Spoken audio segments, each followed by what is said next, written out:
Good afternoon, and welcome to today's episode of Scala's Love of Learning Live. Before I introduce our distinguished guest, Professor George Harne of Magdalen College of the Liberal Arts, I want to welcome you to this webinar. I am Margarita Mooney, a professor of practical theology at Princeton Theological Seminary and the founder and executive director of Scala Foundation. I started Scala in 2016 because I wanted to help people become like their favorite teachers. And today I am pleased to have this webinar on the topic of liberal education and beauty.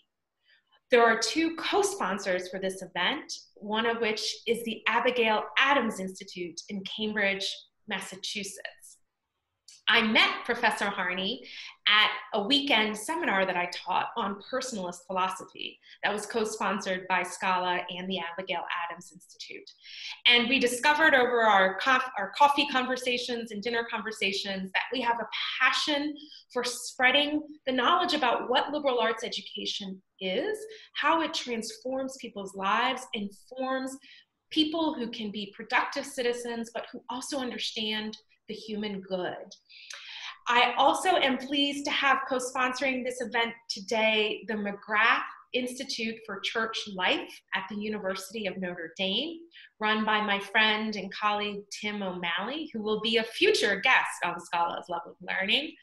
I'm delighted at the work the Mcgrath Institute for Church Life is doing, in particular through their journal, the Church Life Journal, which I have had the honor of publishing several articles in during the past year.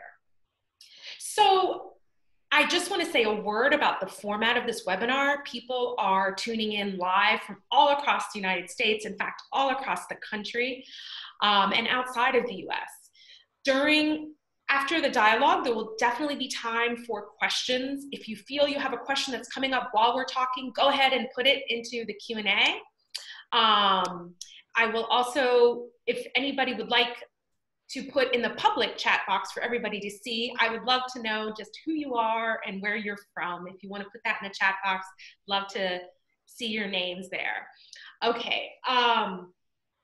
Now I'm going to just briefly, as I mentioned, Scala is a movement of students and educators who are committed to transformational, holistic forms of education. Scala runs reading groups, seminars, a summer program for students all across the country, and conferences. But we now have, during this time when campuses have shut down, Scala accelerated its plans to bring to audiences all across the US and in other countries the important message about liberal arts education and the integration of the whole person into education. And we hope that this webinar will help you, wherever you are in your education, as a student, a teacher, or wherever you are in life, to have a greater appreciation of wisdom and awaken the lifelong curiosity that generates new discoveries. So please, after this call, make sure you're subscribed to Scala's YouTube channel so that you can see a recording of this interview, as well as all the other episodes in Scala's Love of Learning, as well as future episodes that we are now scheduling. Please visit Scala's website and learn more about liberal arts education on our blogs and podcasts and recordings from past conferences. Now, it's my pleasure to welcome Dr. George Harne. He is the president of Magdalen College of the Liberal Arts. And my first question for you would be if you could tell us a little bit about yourself, in particular, George, about your own education and how you came to this vocation as a professor and president of a liberal arts college. Sure. Thank you, Margarita, for inviting me for this conversation. Yeah, I've been teaching and serving at Magdalen College of the Liberal Arts for about 12 years, or a Great Books College in New Hampshire. It's a beautiful rural setting on a mountain. My journey really began as a musician. Early on, I began studying music as an undergraduate. I was a clarinetist. I played in an orchestra and the wind ensembles at my university. At a certain point along the way, I discovered that I loved music history, and I began to focus in that area, musicology. And then I made another turn, and I studied the great books at St. John's College in Annapolis. And that really opened up a whole world of humanistic learning. And so beyond that, as I did my PhD in musicology, I found myself integrating what I had learned from the great books with what I had studied in music, bringing together music history, music theory, music philosophy. And what I now see as a kind of a humanistic synthesis of the big questions being interrogated and considered within the light of the arts and beauty in particular.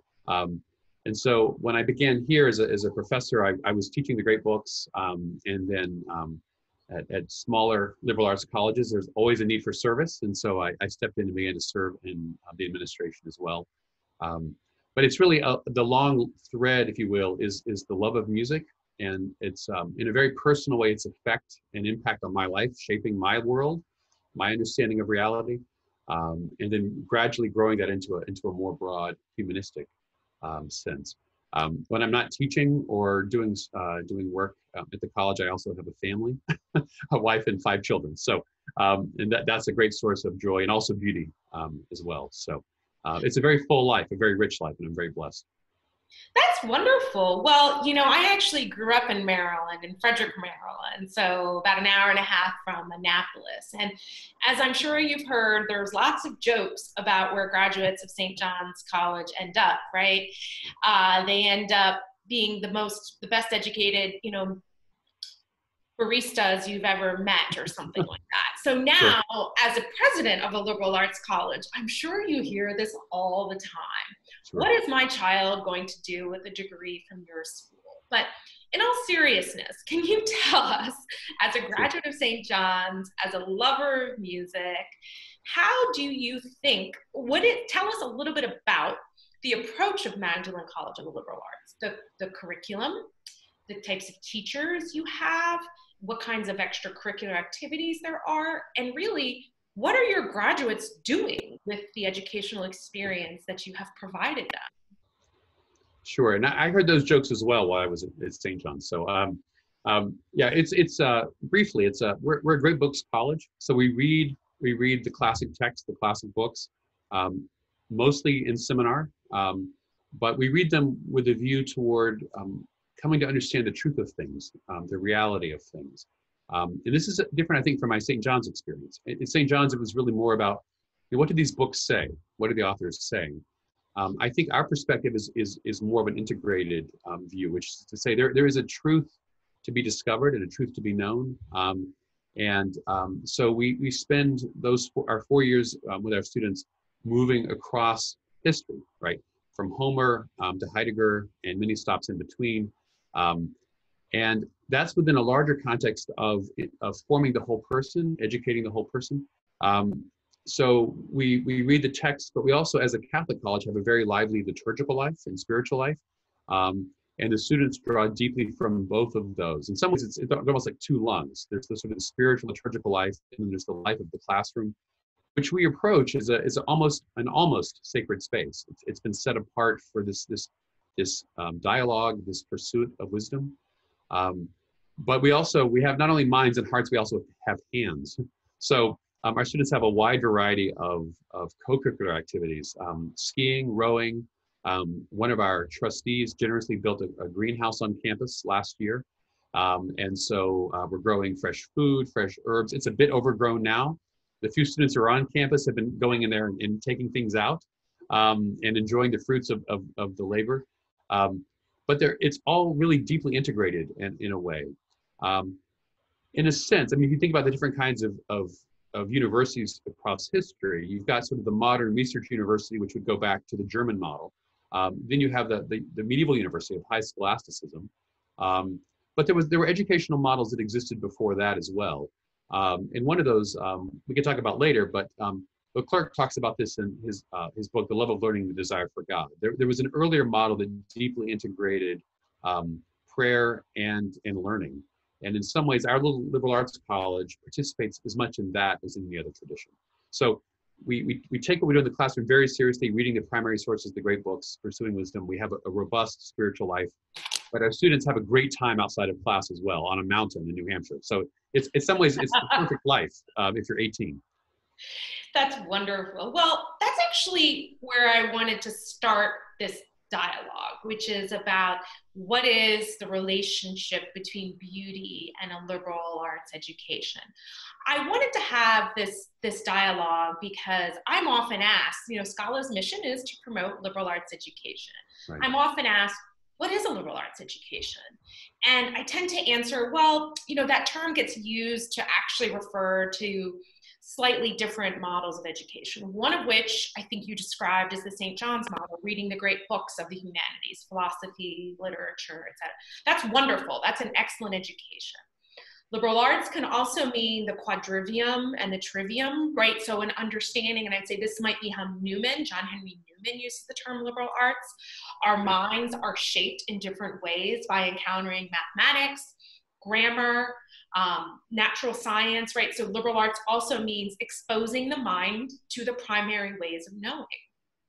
Some people use liberal arts to mean an education in Christian formation or in a religious, holistic sense. And then finally, and this is where I want our dialogue to go, I think a perhaps less understood education of what a liberal arts model of education can be is the integration of beauty into learning. And so this is why I wanted to have the dialogue with you. And you yourself already told us that you had a great books education, which is extremely valuable. And you were also a musician doing the fine arts. So I wanted to then kind of maybe open up the dialogue by talking about sort of why do we need beauty in education at all? What is the relationship between the fine arts and the liberal arts and educating the whole person? Yeah, those are all really very important questions. I think I typically start when I'm talking about the liberal arts with people. I do tend to start with the quadrivium and the trivium as a sort of a fourfold path and a threefold path, as Boethius understood them, to get to philosophy and this higher vision. We often use here at the college, maybe because we're on a mountain, we often use the image of, and we took this from Newman, but the idea that you grow up in a town, perhaps next to a mountain, and you live in the town, you know the town very well, and all of its details and its textures. But one day you climb that mountain, and then you see the town from a completely different viewpoint. And you see the mountain, you see the town, but you also see other mountains in the distance and other towns, and the horizon is broad. And that vision is in some sense, as much of the whole as you can contain. But then when you come back down and you return to your town, your view of reality in the place you thought you knew is radically different. And that's part of the vision of liberal education. And so the trivium and the quadrivium are this, if you will, paths up the mountain. But Aristotle said that all men desire to know. And if knowledge is, and the truth of knowledge is rooted in being, then, and in being is also related to goodness and beauty, then you might, I think, could make the case that all men also desire to experience beauty. And that's a fundamentally human need. And so a truly liberal education, an education that truly liberates us, is going to integrate not only the trivium and the quadrivium, but also opportunities to experience beauty and perhaps also to make beauty. And so there can become a deep integration. And so much of liberal education is about helping people to become fully human. And so I think that this is an essential part of that anthropology. And I think it integrates the great books approach. It integrates Newman's approach, the classical Boethian approach as well. And beauty cuts across, because you mentioned I studied music, and I mentioned that a little while ago as well. Music is part of the quadrivium as a mathematical discipline. But then as a fine art, it also cuts across into the beautiful. And it integrates both of those at a very deep level. So yes, the fine arts absolutely must have a place, I think, in truly liberal education. Recently I've been reading and also listening to Dana Joya. He is a poet, a former business person, former director of the National Endowment of the Humanities, and a writer of many poems. And he said recently on an interview he did with the Trinity Forum, which I recommend our listeners look look into on YouTube. He had this powerful way of expressing about kind of that beauty is so important because it's like arrests our attention.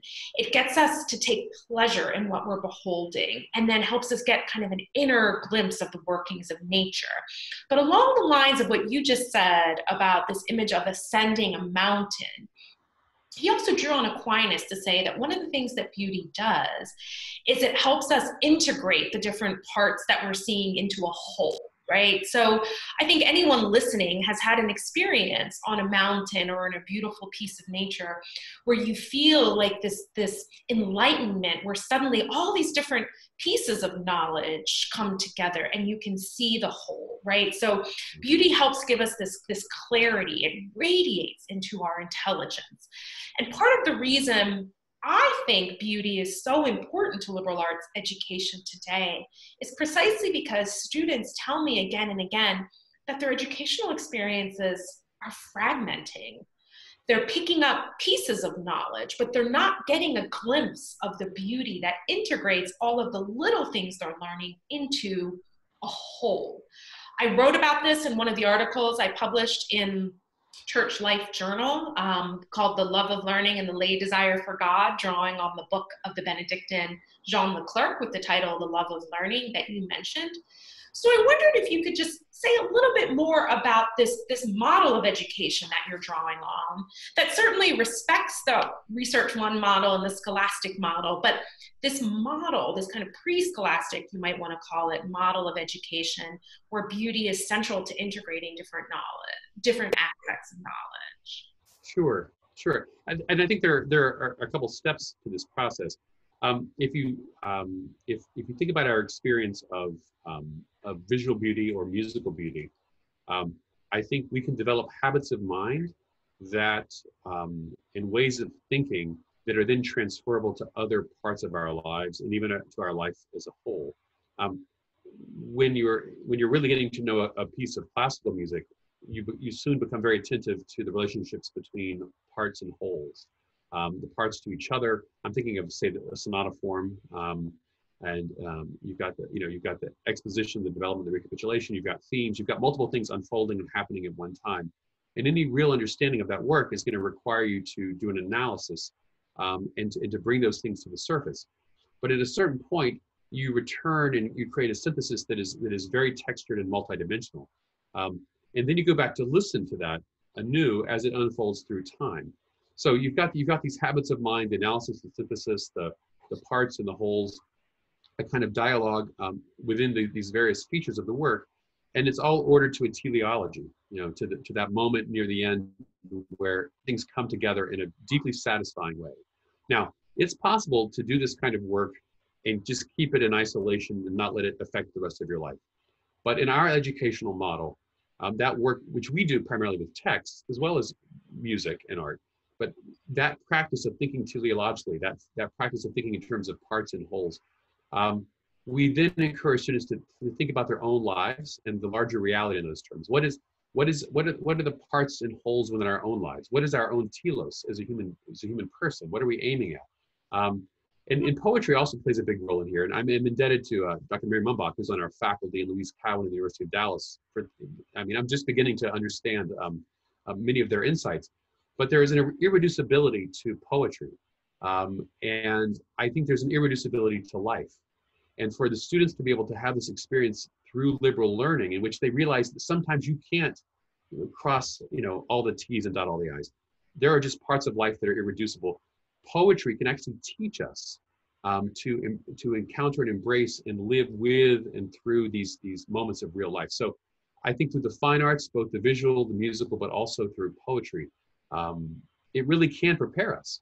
And then if you think about transferring those things to the realm of politics, it can really kind of inoculate you against certain forms of ideology when you learn to think in terms of those complex structures and the irreducibility of human life. So, and yet the culture is fed for us through the cultus, through the worship, through the liturgical life. So it's a beautiful whole. It's not a Gothic cathedral. It's something a little more modest, but it really does prepare students to encounter life in a fully human way. Okay, there were 2 points there that I want to come back to and go a little deeper. One is about how you teach music in this way you're talking about. And second is the impact on the political sphere. Okay, truth be told, when I was an undergraduate at Yale, people were encouraged to take a class on music appreciation. And I'm sure you've heard this. I'm sure Yale isn't the only school that does this. But that class is called Clapping for Credit. You've heard this before. I've heard this. Okay. At Princeton, they called it the same thing. So if that's any consolation. You were a Princeton undergraduate student, right? That's where I did my PhD there. Oh, you did your PhD in musicology at Princeton. So you've probably walked into the classroom to teach music and students think, hey, I'm here for clapping for credit. I taught clapping for credit. I taught it. Okay, so the point I'm trying to make is that the way you're discussing a music class in a liberal arts education is not clapping for credit. The joke in clapping for credit is that anything goes, right? And it's just about feeling a certain way and expressing yourself. This is not what you're talking about. So could you tell us a little bit more? You made this amazing point that understanding a piece of music, you have to understand a particular part of it and then take it out to the whole, and then you have to perform it, and then you have to sort of observe it and ask, does this work? So can you tell us a little bit more what it's like to teach music in this way? Like literally, what does this look like, feel like, sound like? Yeah, so it comes in from different levels, and it doesn't all unfold in the classroom. So, but within the life of the student as a whole, it does come together in an integrated way. So the first step, of course, is learning to listen, right? To learn to turn off the device, to slow down the interior, monologue, and long enough to actually begin to listen. And it is, in some ways, it's a bit tragic. I mean, imagine waiting to teach people to read until they get to college. You would never do that. You would never say, okay, we're going to do ABCs on week one, and then we're going to be reading Shakespeare by the end of the semester. So I think a lot of the reasons clapping for credit becomes what it is because it's impossible to teach someone the alphabet on the first day of class and have them read Shakespeare at the end. You just can't do it. They're musically illiterate. However intelligent they may be in other areas, it's impossible really to do. So it takes more than a single semester to really bring students to a deep understanding. So what we do is we teach them to listen, and we practice it. They learn the basic vocabulary of music. They learn to listen to various pieces, chant, polyphony, Baroque music, romantic symphonies, 20th century music, and they become attuned to those structures. And they do those things that we described a moment ago in terms of parts and wholes and teleological unfoldings. That's a big part. But then we also weave into the curriculum the philosophy of art. So they're reading Gilles Salme, they're reading Maritain, they're reading Benjamin, they're reading people who've reflected on art, and both from an aesthetic perspective, the receiving of the art, but also the making, the philosophy of art. And so those are woven in. But then our students also sing. So they sing polyphony, they sing chant, they sing other works in a liturgical context, which gives it its own teleology. Because then the music is becoming part of a cultus, which is ordered to a more transcendent end. So within this community, you've got what's unfolding in the classroom, the sort of the theoretical, appreciative dimension, but it's also being woven through with the philosophical. And then there's the performative, where they actually experience it, their bodies, their physical experience of what it's like to sing polyphony. They're singing one line, the person next to them might be singing another. There might be, if they're on tour, there's an audience out there and they're smiling and appreciating this. But there's also a sense that this is ordered to a higher end. And it transcends the aesthetic in many ways. So, it's more than just a class. It's more than just a course, but it's ordered to, again, this larger integrated education. And I confess, when I was at Princeton, I didn't have this vision. It took years for it to begin to unfold and develop. Yeah, it's a beautiful thing. It's a beautiful thing. And I get emails all the time from students after they've left. They miss the friendships, and they often will talk about the liturgical life with specific reference to the music. And most of these people didn't come in as musicians, and they learned it after they came in. So, yeah, that's sort of how it works. That's wonderful. Okay, so this example you gave of teaching music in a way where you see the parts in the whole, you also have to perform it in a certain sense, and then you're feeling it, right? You're living through it. Right. And the students are then seeing, or perhaps being exposed to for the first time, a serious music education is also an education in philosophy, I think I heard you say. Right. Right, and it's supposed to impact how we live. Now, So again, I think this gets us to kind of another question that I'm sure you've also, okay, so, you've convinced me, let's say the argument could go, that this is an important model of education. However, that's only for the elite who have time to do this kind of leisurely form of education. Other people need to learn skills, and they need to come out of college with a credential that's going to prepare them to get a job. So isn't this vision of liberal arts education and beauty, isn't it elitist, the argument would go? And I think you've already said no, that it spills over into other aspects, but how do you respond to this potential critique that this is elitist to talk about education in this way? Right. So I think one of the ways to think this through is again, what is this fundamental anthropology that we all share? And again, if the desire to know is fundamentally human, then education is fundamentally human, and there's something deeply democratic about this, and giving people opportunity to learn and to come to know themselves and the larger reality. And if in that same fundamental human nature, there's also a desire for beauty, then that's going to transcend many of the class and cultural barriers that we often think of in terms of what makes elitist and what doesn't. It doesn't mean that everyone has the same capacity, everyone has the same ability, but to have the opportunity to explore and to encounter beauty and the arts to the degree that they're able, I think is the fundamental approach that we should take. I also think that beauty integrated with the larger project of liberal learning, which we acquire the skills of, the verbal skills of speaking and writing, and analysis and synthesis. A friend of mine who got a great books education at another institution said he majored in problem solving, right? That's what he did, because he was trying to, the problem was what does this author mean? And when we look at our graduates and what they've done, of course, many of them go on and do graduate school and become teachers or professors. But just as many go off into business or the applied sciences. There's really nothing that is ultimately close to them. And what we often hear is, maybe if they did have to acquire some specialized training before they entered a field like, computer science or medicine, their promotions and later success actually came through their experience of liberal learning, because they were more fully human. They could solve these problems. They could look at things from a different perspective. And beauty plays that role. I think our success is largely dependent on our ability to be fully human in all situations. And the arts and beauty will do that. It will activate and animate parts of us that otherwise will remain dormant. I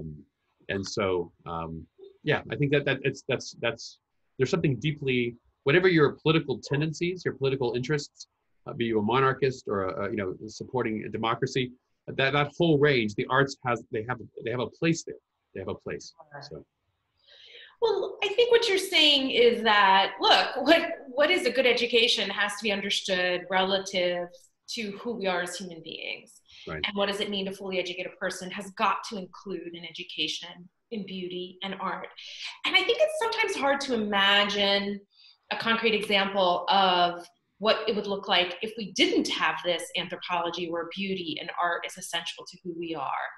I will say one of my most transformative classes ever was History of Art and Architecture at Yale, taught by Vincent Scully. Okay, Vincent Scully was on the faculty. Okay, he was a professor at Yale for about 60 years.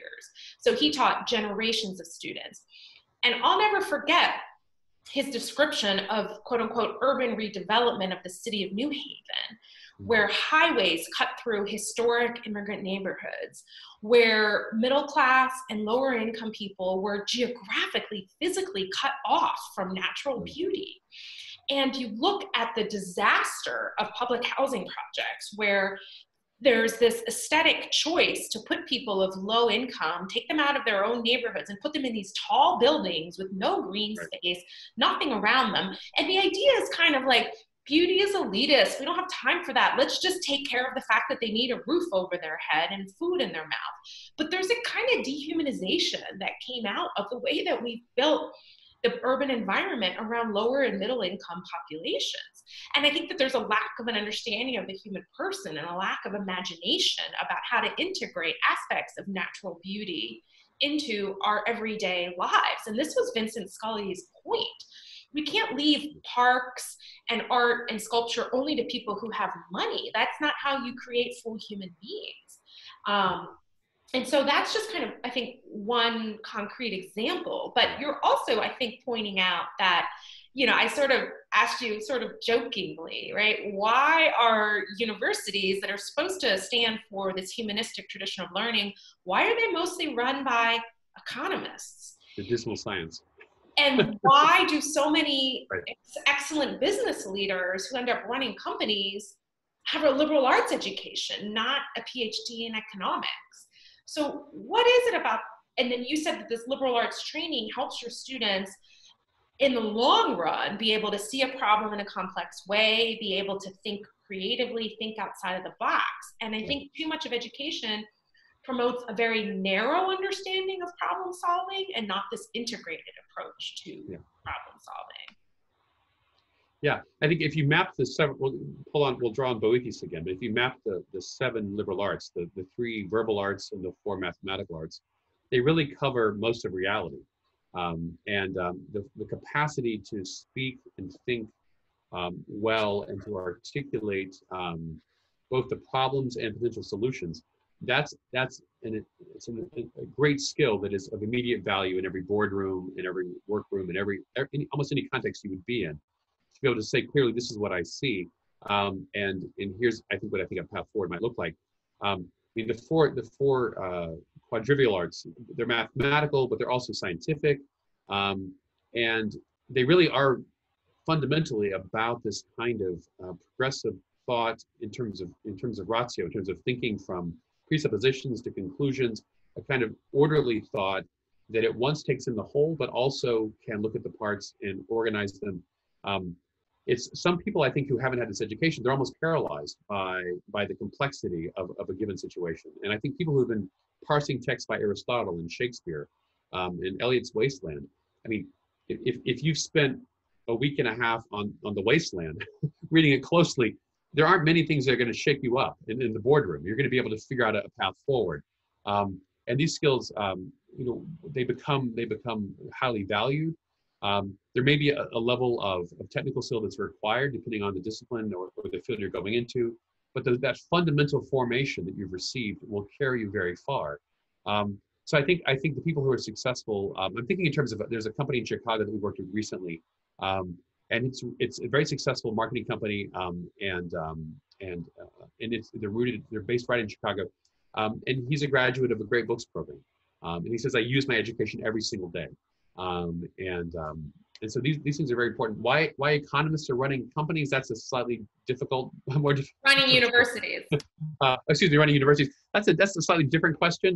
Maybe we could talk about that more at length. But I think it's very interesting to hear the stories of those who've had liberal education and then go into the workplace, how that's really affected them. It is. One of our trustees says that 70% of the work can be done. You can train them on the job to get the technical skills, and then the liberal education just takes them on to the next levels. 30% you really do need intensive, long-term, specialized training. But even there, I think liberal learning is going to be helpful. Exactly. And the point I was making, I have nothing against specialized knowledge. I have nothing against doing a PhD in engineering or mastering economic science. I think what I resist is that having a PhD in a particular field or an undergraduate degree in a particular field gives you the right to know truth about all of the fields, right? Oh, yeah.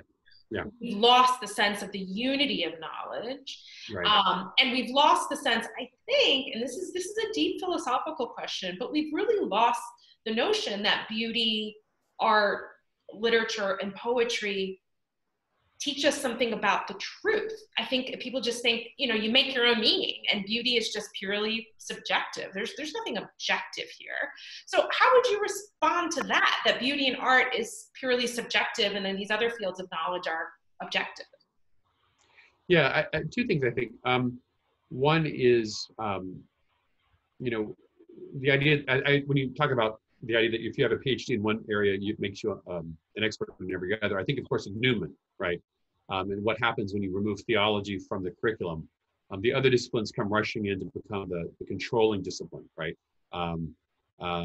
Psychology or, heaven forbid, music history becomes the hermeneutic key to all of reality. So there's a need to keep them properly ordered and properly organized, coherently organized toward a whole of the ultimate truths. Otherwise, it will become disorderly and fall apart. We owe, I think, our view of the arts as being purely subjective to a large degree to the Romantics in the 19th century, in which art and music could sometimes become a kind of substitute religion, a substitute metaphysics. And now I think we're suffering for that. In one sense, it exalted the role of the arts in society, it exalted the artist, but now I think we're paying for that. But with the idea that it's just simply subjective, it has no objective meaning. Fundamentally, the arts are about order. I mean, you think of the classical definitions of beauty. It's the unity, unitas, harmonia, sort of the harmony of the parts to each other and to the whole. And then there's claritas. There's that gleam that catches the eye, right? But fundamentally, it's about an ordering with something that attracts your attention and holds it. That is very, very, very objective.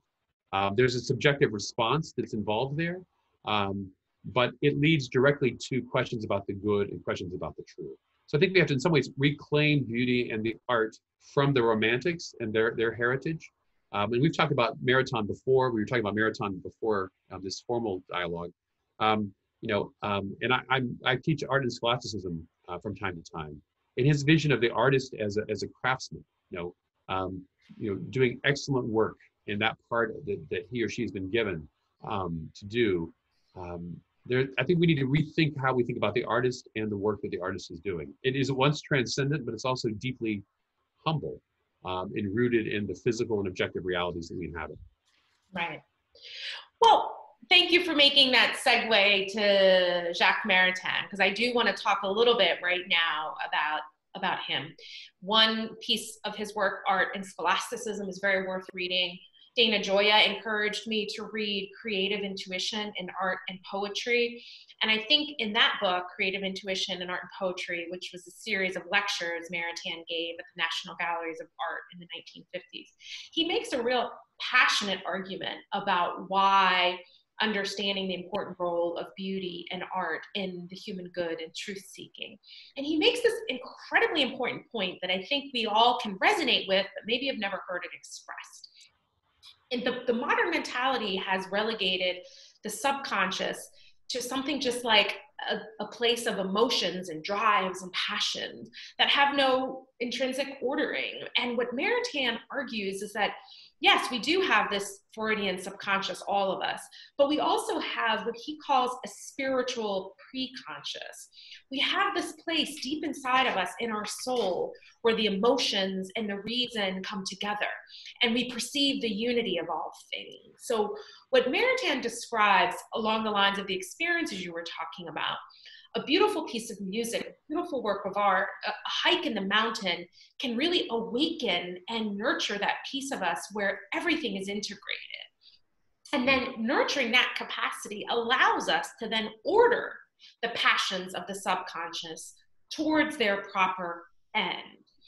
In the absence of this understanding of the person that includes the spiritual preconscious, that excludes that this attraction to beauty is part of our ultimate fulfillment as human beings, we're left with really no guide to our subconscious. And then art and beauty becomes expression for the sake of expression, and in some strange way produces the self enclosed inside of itself, rather than the self expressing itself through work and art as a means towards literally working out, a piece of music or a piece of art is an object in the world, rather than working through the spiritual preconscious, through the subconscious into a work of art that is a reflection in some ways of our divine capacity for co-creation in the world. Okay, that was a lot of words, but my point is, why is it so important in the modern world to recover this sense that beauty is part of the spiritual preconscious and not simply a self-expression? Right. Well, and I think there is a sense in which, in some ways, this idea that the arts and beauty were bound up with something much greater made much more sense, I think, to a society in a world in which the arts were bound up with some form of religion, or they culminated in some sort of religious expression and religious worship. And I think a big part of the reorientation toward art and music as being a sort of a form of self-expression, the deeper, perhaps darker recesses of the human soul. These things correspond and arise historically, I think, around the same time as as the West is undergoing a profound loss of its sense of purpose in the transcendent. So I think what can happen is it can work the other way. I think an experience of the spiritual in the religious sense can reawaken a deeper level of the interior life, in which the spiritual, in the sense I believe you're using it, can be reanimated. I've experienced that myself in liturgical settings, where the beautiful music and what we might call the smells and bells are present, and a kind of spiritual awakening. So much that the reason is overcome, or that the will is overcome, is that they're brought up into a higher synthesis in which truth and goodness and beauty form a fundamental unity. It doesn't happen often. But it can happen. For me, as a child, it happened at a performance of the local symphony, performing the first movement of Beethoven's symphony, his Fifth Symphony. It opened up a whole new dimension of beauty that was in some sense spiritual, because it wasn't physically visible, and in some sense hidden. And then it happened later in my life in a religious context. So I think it can be both ways. I think go both ways. I think that the deeper spiritual recesses, the sort of non-Freudian preconscious, can become a source of spiritual in creation in the artistic sense, but then also a religious sensibility can inform and reanimate those things. And those things have been lost largely, but I think people are attracted to them. And when we propose ways to recover them, it can be very appealing and very attractive. I agree. I mean, I think Maritain's point is precisely that what he calls poetic knowledge has been lost. And I think our modern systems of education focus on scientific knowledge, which is extremely important, and conceptual knowledge, describing the world. But poetic knowledge helps link our experiences in the world, whether those are in nature or in liturgy, back to this spiritual preconscious, and then shape our work in the world. So he's very clear that poetic knowledge is part of a practical intellect. It's distinct from a mystical experience of God, as important as that is. Poetic knowledge is about our capacity to enter into a contemplative outlook on the world and a contemplative act of creation. And so I think that the cost of this not being understood philosophically, who we are as human beings, or not being understood as an integrated part of education. I mean, to sort of make a joke, there's a book in the Princeton Public Library, and the title of it is How to Potty Train Your Kid to Get Them into Yale. It's a joke, right? But childhood development has been reduced to how to reproduce kids who are going to get the right kind of SAT scores and AP scores to get into highly competitive universities, as if all forms of human knowledge can be reduced to these test scores. And, you read articles about what's a good kindergarten preparation, and they talk about let's make our kindergartners college ready, as if the instinct of a child for play and music is somehow unrelated to their learning. I kind of am thinking it's the opposite. Of course, as a child grows, their capacity for reasoning and logic grows. But we don't want to stamp out of anybody of any age this intuitive attraction of beauty and the play that gives rise to and the music that it gives rise to. What we want to do is take those capacities and integrate them with other forms of knowledge, not squash them. And I've seen, and I actually really believe this is true, I feel like a lot of students finish their formal education and, think of the word burned out. How many people are burned out? Well, what's been burned? What's been burned is their creativity. What's been burned is their passion. And they're left with just this sense that all I can do is climb the next rung and, get the next thing done. And they don't have that passion anymore. So if I'm passionate about bringing beauty and art back into education, it's because I want to fight the burnout culture that has affected students. It's also affected teachers and professors. Look, I heard the president of Yale say, even the fun things at Yale aren't fun anymore because they're all competitive. You know? Right. Yeah. So in the workplace, you want somebody who can integrate beauty and learning and fun into work. Now, I do want to leave some time open for questions, and we've covered a lot of ground here. So let me just remind people how the Q&A works. There's a little Q&A button. Feel free to put in questions there. I also want to provoke the audience a little bit to think about your own education. If this conversation seemed to you a little bit abstract or you couldn't connect to it, I would just ask yourself, can you think of a moment in your life when you had an encounter with beauty? Maybe that was a painting. Maybe it was a work of art, a song. Maybe it was a hike. And what did that experience do to you? What questions did it open up? Where did you go to look for those questions, to look for answers to those questions? So I think, as we were saying, beauty is something we're all intrinsically desirous of. It's part of our human capacities. It's part of who we are as human beings. And so to remember that, and almost, I think for some people, like you said, getting them to think about clapping for credit as studying music as a real thing. When we think of beauty, I just want to provoke people to think about their encounters with beauty and their experiences with beauty and how that has shaped them. And it might take a little bit of reflection. But we could also, I think, extend the conversation, as I know one questioner wants to do, into like specific people who have written about beauty. We've talked today a little bit about Newman, John Henry Newman, talked a little about Jacques Maritain. I would also mention, as a great resource for an introduction to this, is Roger Scruton's short introduction on beauty.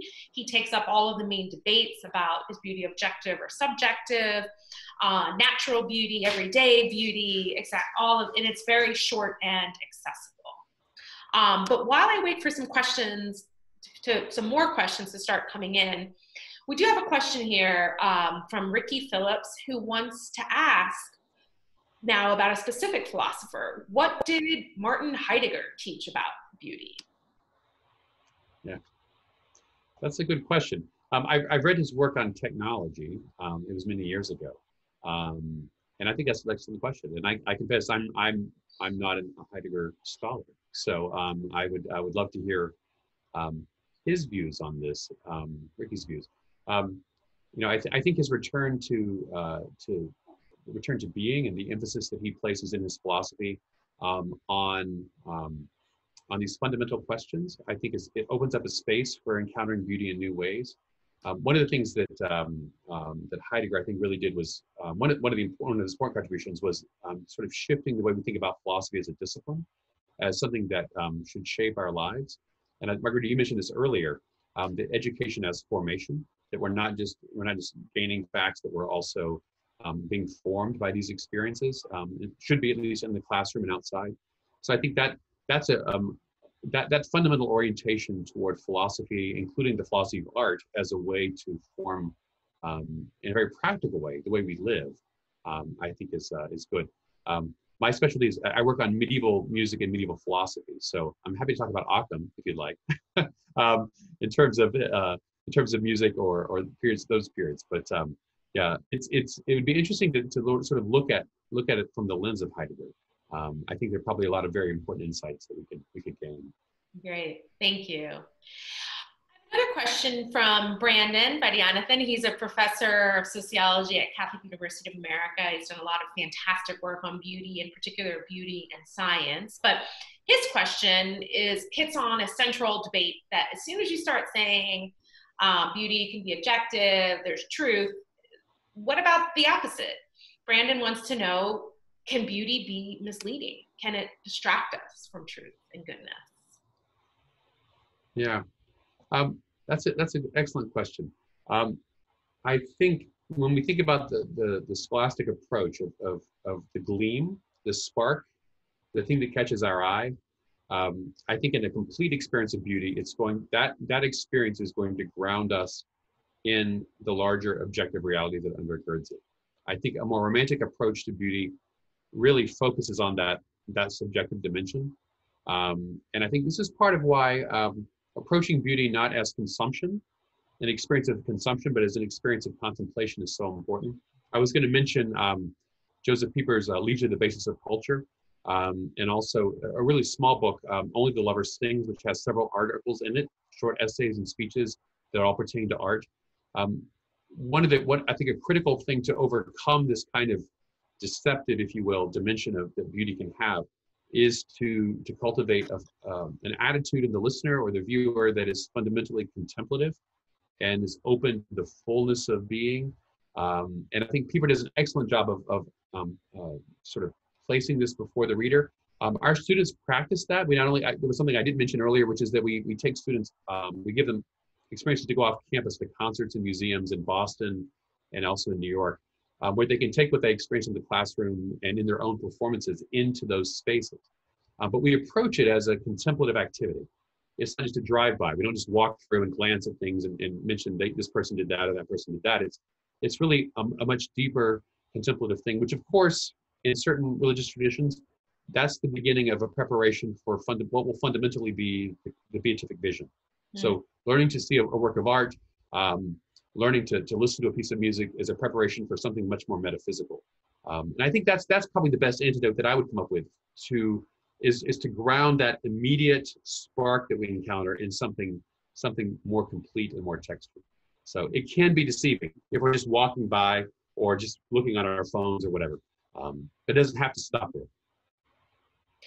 I would also just, although it's deeply philosophical, I would just point out that Jacques Maritain does take up this issue in his book Creative Intuition, in art and poetry, and then he does talk about specific artistic movements that he does think are misleading.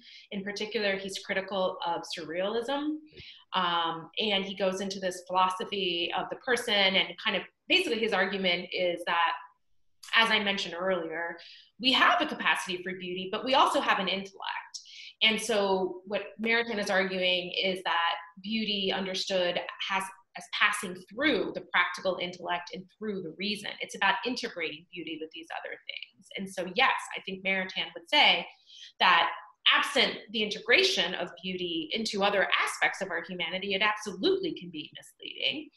The other way, which you're referring to, that beauty can be misleading is when beauty becomes about consumption or becomes about facile forms of entertainment. And I think some of the, shall I say, practical liturgical wars going on inside of Christianity have to do with the difference between entertainment and beauty.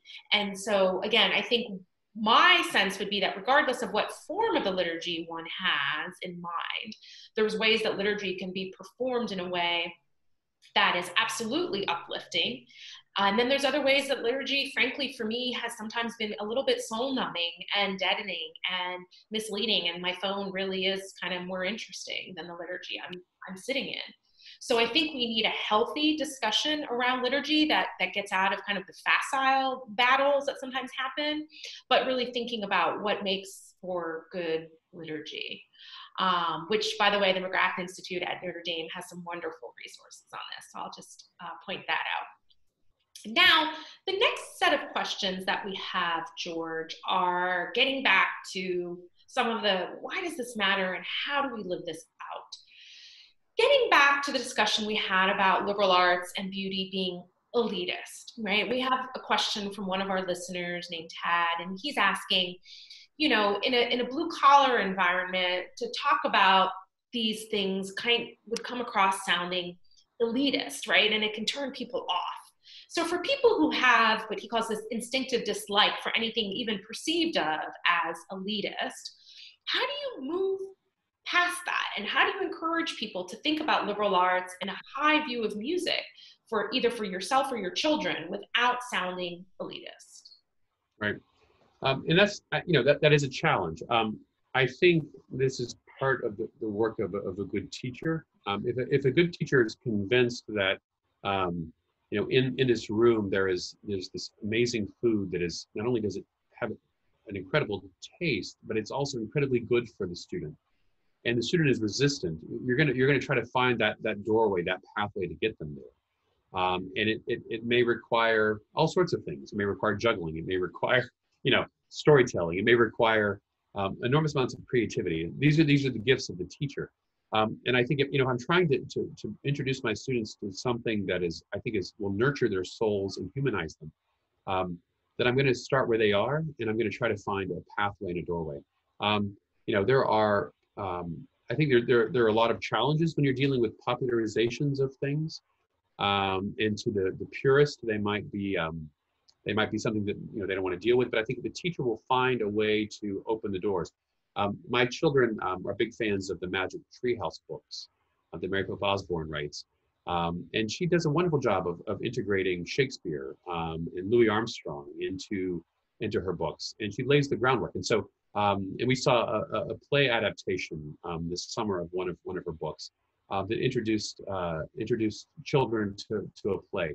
Now, it's not the play, it's not the full work, but it's an introduction. And I sat in that auditorium. It was about William Shakespeare, and I sat in that auditorium and watched all of these kids, many of them, most of them from public schools, learning about Shakespeare and being introduced to the Bard in a way that was completely accessible, and they were on the edge of their seat, and they were living in, they were loving it, and they were living in that moment. And I think there are ways, there ought to be ways to do that. If someone is older and perhaps resistant, I would say that in almost I would find a tradition that they identify with, and I would look for the fine arts within that tradition, and begin there, and introduce them to their own forebears in the artistic world, and bring that out and propose that as a place to start. Those would be two approaches, I guess. That's great. And I'll just add to that Dana Joya, who I mentioned earlier, grew up in a very blue-collar environment of Mexican and Italian immigrant parents. And he has a lot of things to say about why beauty matters in people who are going to be in blue-collar professions. And in fact, there's no reason to think that people in blue-collar professions, or frankly, pre-literate societies that I've studied, like Haiti, they're poets. They're naturally poets and into music. And so I think there are plenty of resources to draw on that are not elitist to talk about beauty. Now, another question about how do you teach this way comes from a listener named Tracy. And so she's pointing out that you mentioned that although the desire for knowledge and beauty is fundamental, not everybody has the same capacity or the ability for this kind of beauty. So as a teacher who really cares about this, how do teachers deal with students who maybe don't have a whole lot of capacity, or who've been trained by society to dislike beauty?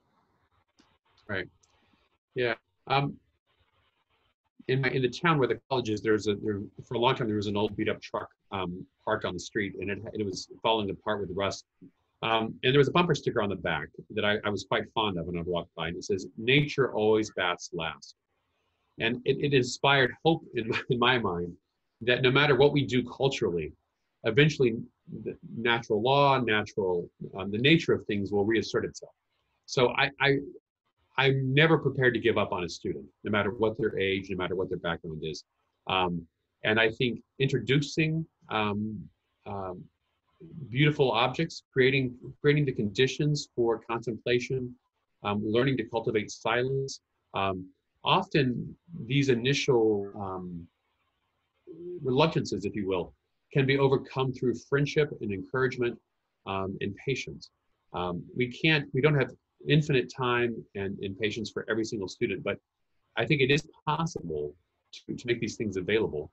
Just recognizing, in all honesty, that not everyone's going to respond in the same way. But I don't have the same background as Dana Joy, but I'm a first generation college student myself, and that trip to the local symphony to hear Beethoven. Yeah, my guess is that if anybody had asked, do you think George is going to respond favorably to this, my teachers would have said, no, forget about it. He can't sit still. We can't do anything with him. But they put me on a bus and they took me to the symphony, and it changed my life forever. So I think it is possible. I think about in our family life, the things you can do to introduce beauty, and many of those would be transferable to those kinds of situations that you're describing as well. That's great. Thanks, George. And I think that also, answers a little bit of the question we got from Henry Burt, who's an alum of Scala's summer program, that I think that exposing students to beauty, in my work with Scala, there's no shortage of art museums or musical performances that make experiences of beauty affordable and open to students of all kinds of levels. And I think, as you said, be patient, and you might be surprised at how students might get moved. And students might be attracted to beauty, but they might learn it in different ways. Some might do really well in the classroom, others might need to experience it. So I would just moving on to some other questions. We are almost out of time, but I wondered if you could answer a little bit this question coming in up from Scott Pitchard about a little bit more about what Romanticism is as a philosophical and aesthetic movement, and how that's affected our understanding of the integration, or really the pursuit of truth in an objective sense. That's small. Yeah. Yeah, so I did invoke it, Romanticism, several times, so it's my own fault that I've answered this question. I think we can compare it with if we think about three composers. We think of Bach, who as a church musician and as a teacher of children had what we would call a very a position in the social hierarchy that was quite low, and really was not esteemed as an artist to any degree. Mozart himself, took his meals next to the stable boy, but then by the time you get to Beethoven, who's at the beginning of really of the Romantic period, his late work would be considered Romantic music. He's an independent kind of musical entrepreneur, if you will, and he resists any attempt to treat him the way that Mozart or Bach would have been treated. And it's because, in some sense, culturally, we've moved into a new place where the musicians and the artists have these insights into reality that no one else has. It's a kind of maybe artistic Gnosticism. And so the symphonies get larger and longer, and maybe the egos are commensurate with the lengths of the works. There's seen to have a kind of insight. We see this in the French symbolists, and we see this, they drew a lot on Edgar Allan Poe, oddly enough, but in a lot of the European aesthetic and poetic movements, the poet has a kind of insight. Interestingly enough, this in some ways flips back to an earlier tradition. If you think of Homer, as being inspired by the muses, as having access to a divine inspiration and then breathing. It goes all the way back, but in the Romanticism it was quite strong. And I think that the view of the artist as a kind of heaven-storming demigod still lives on. The artist that stands outside of culture, that does the work of turning culture upside down and breaking things. That's still very, very much a part. That's very much with us. And whereas Maritain would have advocated for a different perspective of the artist. So that's great. Thank you, George. I will also say there was another question here on the similar lines from a listener named Matthew Lamano, who raises this point that someone like Gilson would have argued that art is unique and therefore can't be kind of understood as metaphysics, politics, or ethics. And so kind of, I just wondered, just to follow up with that a little bit more, other than what I mentioned, Roger Scruton, who I think takes on some of these debates, are there other sources you would point either Scott or Matthew or others to go deeper into this into this debate between the Romantics? As kind of I think it's a really important question. I would recommend Gilson's book, Arts of the Beautiful. What is Arts of the Beautiful by Gilson. Okay. And then Forms and Substances, in which he applies his philosophy. I think Gilson was doing what he was doing was largely a corrective against Romanticism, and that's how my students experience it, because he basically says, no, art and beauty, there are these things, and it's relatively limited in scope, but he's really trying to push hard back against the Romantics. But I think once we've righted things in, these other ideas of politics and ethics, we're really speaking analogously. That's what we're speaking of. And I think being able to distinguish that, art properly speaking versus what we can bring analogously from art into other parts of reality. We're not extending art to all of reality. We're saying these things can be applied in other areas, these distinctions and these relationships. So, thank you. Well, the last set of questions, and then I will, wind us down. The last set of questions, I think, get to the heart of what we're trying to do here. What the topic is about beauty and liberal arts education. The emphasis has been on understanding different ways of knowing the world as all shaping our minds in different ways, and ultimately integrating different pieces of knowledge into a whole. So in some ways, this is both, I think, a kind of starting point, but also the end point of education. But some of the questions we're getting from Henry Burt or Katie Smith would be like, well, what does this look, what are some examples beyond the ones given about integrating beauty into education and in different fields? We've talked a lot today about the humanities, about art and music and philosophy, but what does this search for beauty and what does this kind of experiencing the whole look like in fields that maybe aren't considered part of the humanities? Right. Well, and this takes us back to music and the quadrivium, music as a fundamentally mathematical art, if you will, in which, I mean, we think of as an octave as being something sonic that we hear, but for Boethius and his heirs, it was a relationship of 2 to 1. It was fundamentally a quantitative ordering of reality, and I think insofar as the sciences participate in that approach to reality, it's quantitative. That's fundamentally about ordering and relationships. I think there's an immediate analogy between the structures of music and the structures of art.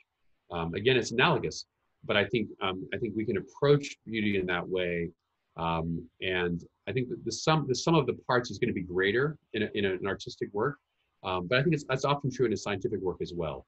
So I think you get to the very foundation of many of these fine arts, and you're going to find order, harmonious relationships, and a kind of beauty that emerges from them.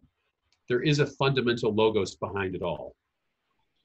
Wonderful. I will just add to that a great short article on the importance of beauty in science would be Carlo Lanciolotti, published in the Church Life Journal.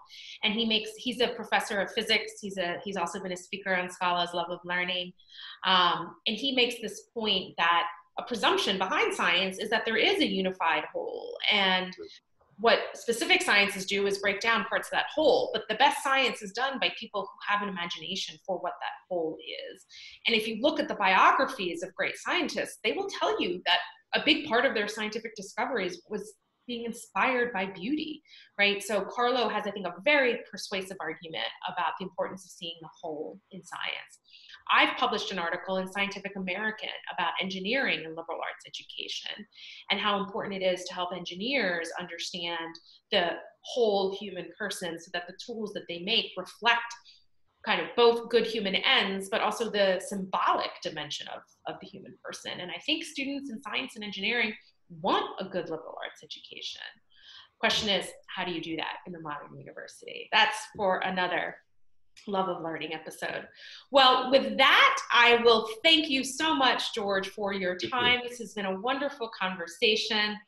I want to thank, in addition to Scala, who sponsored this, I want to thank our co-sponsors, the Abigail Adams Institute in Cambridge, Massachusetts, the Mcgrath Institute for Church Life at the University of Notre Dame that publishes the Church Life Journal. You'll find wonderful resources on both of their websites to continue thinking about this really important topic. I want to let you know that these events are made possible by donation support from the general public. If you do feel so moved, please visit Scala's website and support us so we can keep bringing these great resources to you.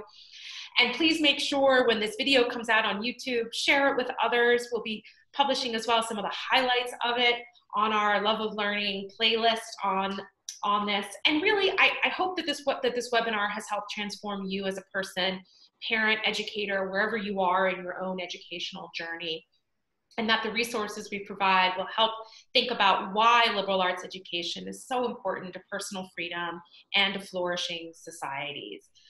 Through these kinds of activities, Scala really wants to form a community of students, educators, parents, who can connect these deep philosophical questions to educational practices that are furthering really the human good in all fields of knowledge and transforming students' lives. So please stay in touch with Scala, participate in future activities, connect with other students and educators, and help us continue these dialogues and how they might work out in your own particular circumstances. Thanks again, George. Thanks to Scala. Thanks to the Abigail Adams Institute and the Mcgrath Institute for Church Life. Hope to see you all again. Thank you so much. Bye-bye now. Okay.